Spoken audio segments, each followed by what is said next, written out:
Now we're going to jump into the nightcap. So the nightcap is opposite the pregame. It's something that is done after. So think about being intimate, and then after you're intimate, you go off. Let's just say it's at night. You sneak off while your partner, significant other is asleep, and you go consume porn. Or it could be, hey, I had a great time fishing with my friends. Now I'm in my room by myself in this Airbnb. Now I'm going to look at porn. Uh, and again, it's an inward act. It's you're acting in. It's a selfish act. It's an isolating act. I think ultimately it pulls you away because let's just say I was fishing with my friends. We fished Saturday and Sunday. Like, what if I got in from the flight? We're all hanging out, and the only thing I'm thinking about is I can't wait to get away by myself so I can look at porn. Am I being really present with them, or is it kind of just like they're a nuisance to me? Like I just can't wait till I'm done with these people so I can go stroke it to some hot babe on porn. Uh, when those words come out of my mouth, it just sounds very selfish and sad because really, I think moments spent with other people where you're interacting with each other in a genuine way, I think that's a beautiful thing. And I think when we go off and we look at porn by ourselves, it's an isolating thing. It's a sad thing. It's a destructive cycle. So the nightcap's really afterwards. So we'll go ahead and read that. All right. The nightcap. An intimate feast with your beautiful date, the flavor of each other's passion salivating the senses. The essence of the lovers entices the mind and the body into a firm embrace. Like a fine steak after it is finished, the couple is full and satiated, or at least one is. After she falls asleep, her partner slowly slips out of bed, not to wake her. While the steak tasted great, his mind is already locked into his next meal. Something tasty, something easy, something intoxicating, something he knows he shouldn't have but desires nonetheless. A bag of chips hidden in the dark corner of the pantry, his secret spot. A decadent delight. The first salty crisp pulls him into a dopamine daze. One chip leads to two, two to three, three to many. Never quite full, always looking for one more chip until the bag is empty. What he thought would provide satisfaction only made him feel aches and bloat.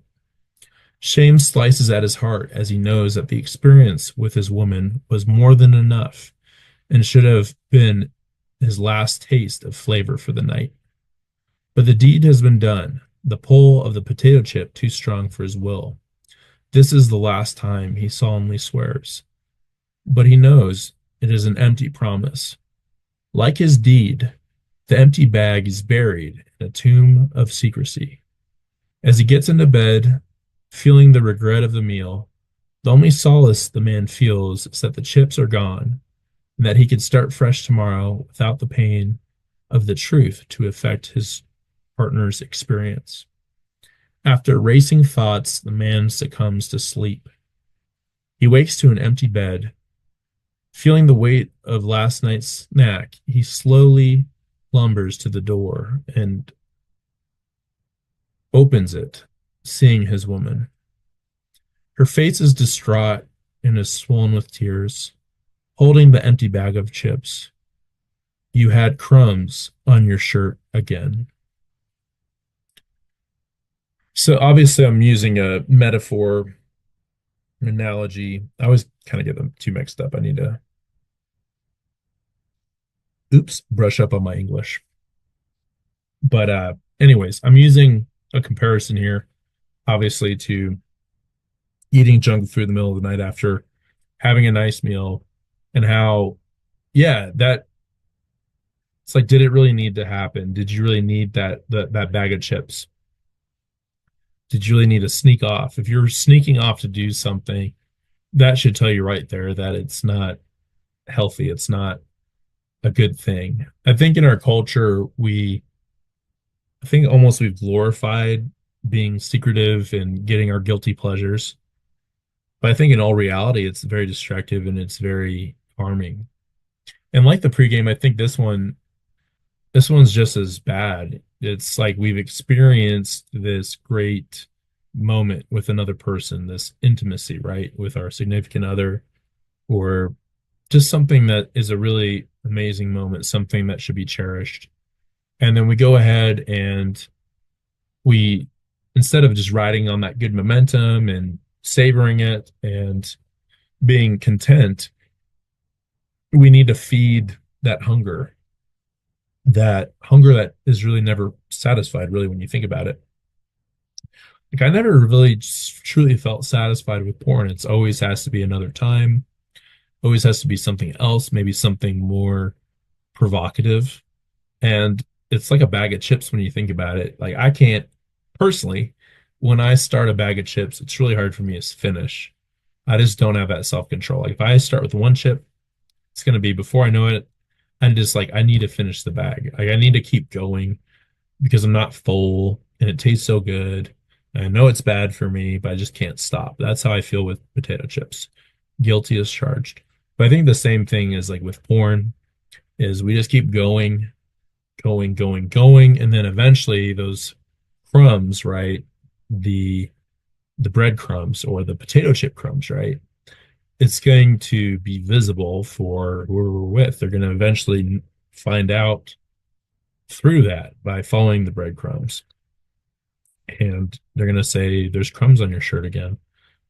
And it's going to be heartbreaking for them because it's not like this is the first time. This is like the 100th time, or however much, however many times you do it, we just keep doing it. And we say we're going to stop, but we keep going. And I think that's why the nightcap can be really painful for us, because it's just this, it's like we want to put a cherry on top of whatever it was, but it's not really a cherry. It's just something rotten, something stale, something that in our mind we remember it as something that is very tasty and very sweet. But in all reality, it might look that way on the surface, but once we eat that cherry on top, maybe it tastes good initially for the first second, but then once you swallow it, you immediately regret it.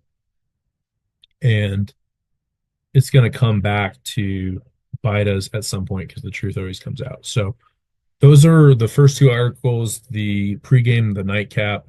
Definitely topics I'll probably talk about again because I do think that they provoke a different way to think about things. And that's really a big part of why I do this podcast and why I write, is I just hope that coming at our relationship with porn from a different angle, through a short story, through a poem, through a newsletter, through different ways, means it can help unlock a different way of thinking for you, that you can come away from this thinking about porn in a different way.